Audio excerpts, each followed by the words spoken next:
नमस्कार दोस्तों, आज 5 राज्य के चुनाव परिणाम आए हैं, जिसमें पश्चिम बंगाल, आसाम, पांडिचेरी, केरलम और तमिलनाडु 5 राज्य हैं। 3 राज्य में भारतीय जनता पार्टी स्पष्ट बहुमत से अपनी सरकार बनाते हुए दिख रही है।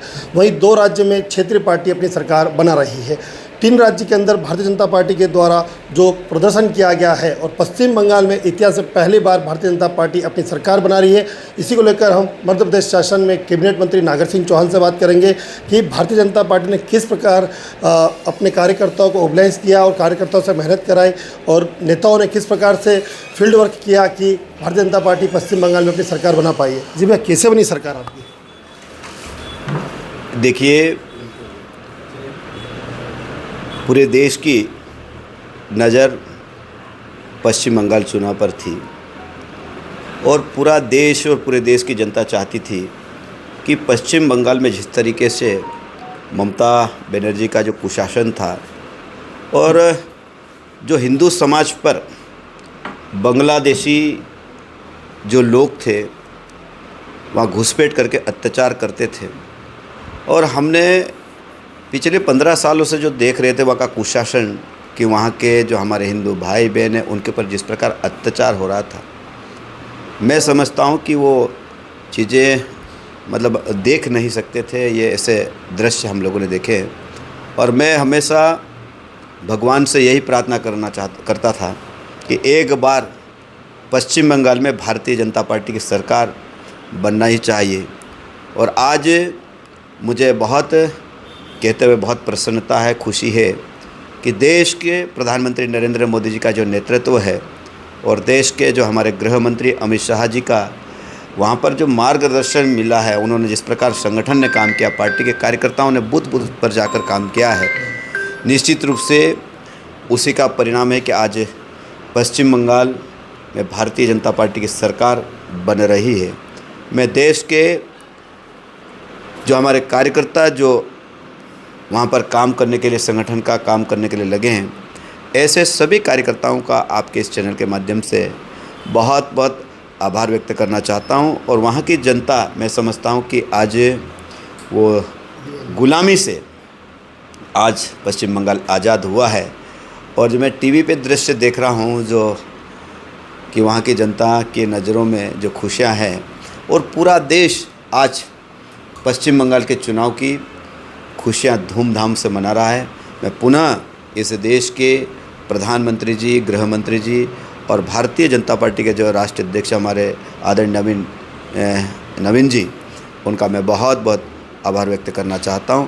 और मुझे पूरा विश्वास है कि भारतीय जनता पार्टी के जो कार्यकर्ता जो सोचते हैं, विचारते हैं और तय कर लेते हैं, तो निश्चित रूप से ये दिखता भी है, वो करके भी हमारी पार्टी ने करके दिखाया है। और हम ऐसी पार्टी के कार्यकर्ता हैं और अलीराजपुर के कार्यकर्ता भी जब पश्चिम बंगाल जैसे क्षेत्र में जब भारतीय जनता पार्टी किला फतेह कर सकती है, तो अलीराजपुर, झाबुआ, बड़वानी के कार्यकर्ता भी कमर कस के आने वाले समय में जो चुनाव होने वाले हैं उसमें हम सब कमर कस के तैयार रहेंगे कि यहाँ फिर से भारतीय जनता पार्टी अलीराजपुर जिला फतेह करेगा।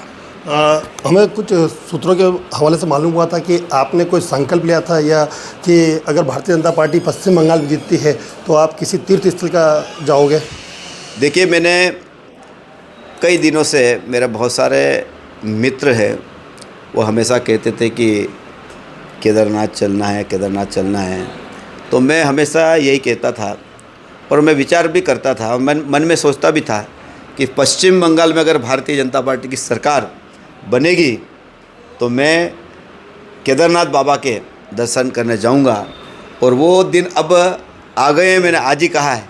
और मैं चाहता हूं कि आने वाले समय में मैंने जो भगवान से प्रार्थना की थी और मैंने जो मेरे मन में भावना थी, तो मैं चाहता हूं कि मैं केदारनाथ जाऊंगा और भगवान से प्रार्थना कर, हाथ जोड़ के प्रार्थना करूंगा कि पश्चिम बंगाल को आपने आज़ाद कराया, ऐसा मैं भगवान से प्रार्थना करूंगा।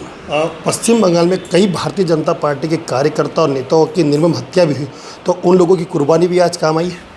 देखिए, ये सही बात है कि भारतीय जनता पार्टी के कई कार्यकर्ता, अनगिनत कार्यकर्ता, क्योंकि मैं हमारे मध्य प्रदेश शासन के जो नगरीय प्रशासन मंत्री है कैलाश विजयवर्गीय जी है, अभी मेरा उनके साथ दिन भर एक दौरा था।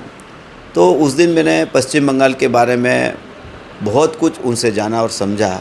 और वो कहते थे कि कई कार्यकर्ताओं के वहाँ बलिदान हुआ है, वहाँ हमारी बहनों पे अत्याचार हुए हैं, वहाँ गरीबों पे अत्याचार हुए हैं।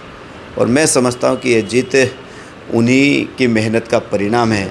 और आज मुझे लगता है कि उनको सच्चे अर्थों में आज उनको श्रद्धांजलि और उनकी आत्मा को आज संतुष्टि मिली होगी कि जिस काम के लिए उन्होंने अपना पूरा जीवन और अपना बलिदान दिया है, ऐसे कार्यकर्ताओं के मन और उसके परिवार के जो लोग हैं आज बहुत प्रसन्न होंगे। और यही वास्तव में ये कुर्बानी और श्रद्धांजलि भी होगी। कांग्रेस पार्टी का प्रदर्शन किस प्रकार से रहा इस बार चुनाव में? देखिए राकेश जी, आप पूरे देश को उठा के जब कांग्रेस की हम बात करते हैं, कांग्रेस पूरे देश से ख़त्म हो रही है। आपने देखा होगा कि अभी गुजरात के नगर पालिका नगर निगम के जो चुनाव हुए हैं, कांग्रेस का पूरा सुपड़ा साफ हुआ है। आज आप देख रहे होंगे पश्चिम बंगाल में राहुल गांधी का टीवी पे चित्र तो लगा है, लेकिन उसके नीचे अंडा अंडा अंडा दिखता है, जीरो। तो मुझे लगता है कि कांग्रेस पूरे देश से, जो नरेंद्र मोदी और भारतीय जनता पार्टी कहती थी ना, कांग्रेस मुक्त भारत बनाना, उसकी ओर अग्रसर हो रही है। ये सही मायने में जब ये विषय जब देश के सामने हमारे अमित शाह जी और देश के प्रधानमंत्री जी कहते थे, तो लोगों को आश्चर्य होता था कि ऐसा संभव नहीं। लेकिन ये सही अर्थों में वो सामने दिखाई दे रहा है कि कांग्रेस इस देश से मुक्त हो रही है। और ये उदाहरण है, पश्चिम बंगाल है, गुजरात है, आपने देखा होगा आसाम है, आज पश्चिम बंगाल है, ऐसे सारे राज्य में आप देख रहे होंगे पूरे देश में कांग्रेस मुक्त भारत हो रही है। और जो महात्मा गांधी जी ने कहा था, महात्मा गांधी जी ने पहले कहा था कांग्रेस को ख़त्म कर दो, तो महात्मा गांधी जी का जो सपना था तो भारतीय जनता पार्टी पूरा करे, कांग्रेस मुक्त भारत, मुझे लगता है कि वो भी सफल हो रहा है। इसलिए मैं फिर पश्चिम बंगाल की खुशी में यही कहना चाहूँगा कि हमारे देश की जनता वास्तव में बहुत खुश होगी। आप देख रहे होंगे टीवी पे, चैनलों पे, पूरा देश बहुत खुश है, हम सब लोग बहुत खुश हैं। 5 राज्यों में चुनाव परिणाम के बाद कैबिनेट मंत्री नागर सिंह चौहान ने बताया कि किस प्रकार से कांग्रेस मुक्त भारत हो रहा है और भारतीय जनता पार्टी ने 3 राज्यों में अपनी सरकार बनाई है। राकेश चौहान, अलीराजपुर।